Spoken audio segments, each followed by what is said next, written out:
I know that a lot of parents have to deal with questions about whether or not their child's really on the spectrum. And there is really only one place that I've ever had to deal with that, and that is online. Because apparently in pictures, my girls don't look like they're on the spectrum, because in pictures they have really awesome eye contact. And that is what I'm going to be talking about today. If this is your first time on our channel and you would like to stay up to date with all things autism, we would love it if you would hit the subscribe button. And now on to today's video. I know that a lot of parents who have children who are verbal often face questions about whether or not their kids are really on the spectrum. For a lot of kids, autism is an invisible disability, and so they'll hear a lot of things like, oh yeah, my kid does that, and that can be even harder because when you're already struggling, it doesn't really help to be doubted all the time.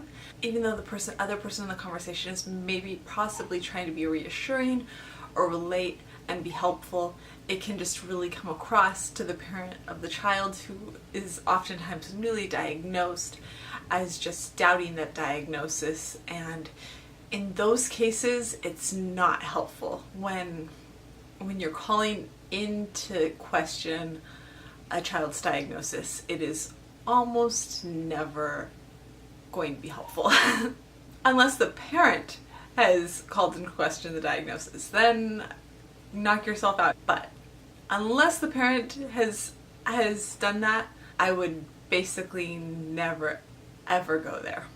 But that is one of the things as a mom of a kid who is, Maggie isn't nonverbal, but Maggie, I wouldn't also say, I guess she's verbal because she has words, but she doesn't communicate in a way that makes her super verbal either. Like every year when she has to be evaluated, her evaluations always say that it would be clear to a person who's casually observing her almost immediately that she has a disability.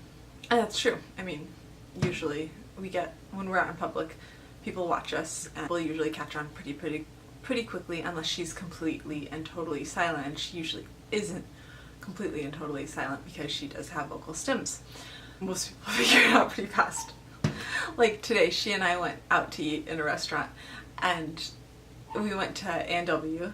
When we went in, there were like 3 people in the restaurant, and we went to the very, very far corner of the restaurant where there was like no one around, and then within, I would say, 10 minutes, 3 tables of people came in, and the 3 tables of people came and sat like at the booth next to us, and then the booth on this side of us, and then like directly diagonal, so we were completely boxed in with people completely surrounding us. And I would say probably within a few minutes they all realized that Maggie was on the autism spectrum, because I was every few seconds I was like, oh, we're quiet in restaurants, we aren't loud, and she would be like, restaurant. Everyone was really, really nice, everyone was really good, and she wasn't being loud, she would just kind of like, she would get excited because she would be like, burger, and then she would go, ah, and let out like a little happy, giggly sound. And luckily we were in a family restaurant, and I would say, oh, restaurant voice, indoor voice, we have to be quiet at restaurants. And she would be like, restaurant.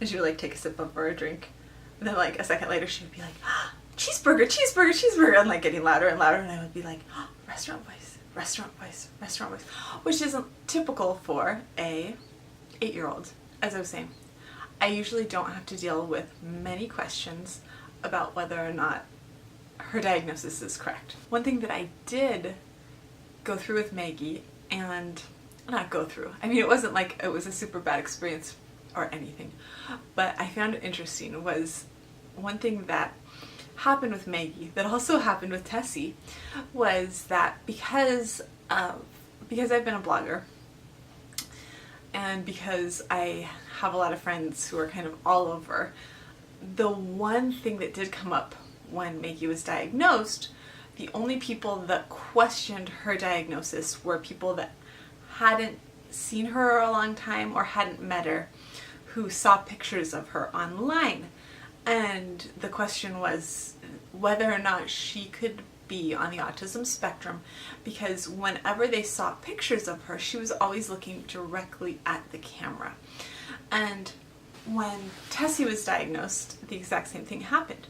When I started talking about we were going and Tessie was going to be tested, I immediately started getting comments from friends who hadn't met Tessie saying that they really didn't think that Tessie could be on the autism spectrum because in the pictures of Tessie online, Tessie was always looking directly at the camera. Tessie was always looking, and they would say, she's always looking directly at you. And that is really not true. Because it was true, she was always looking directly at the camera. But you have to remember, and this is what I kind of just didn't really respond to the comments. She wasn't looking at me, she was looking at my phone. And that was what I always wanted to say because I got the comment a lot with Maggie, and then I got the comment a lot with Tessie.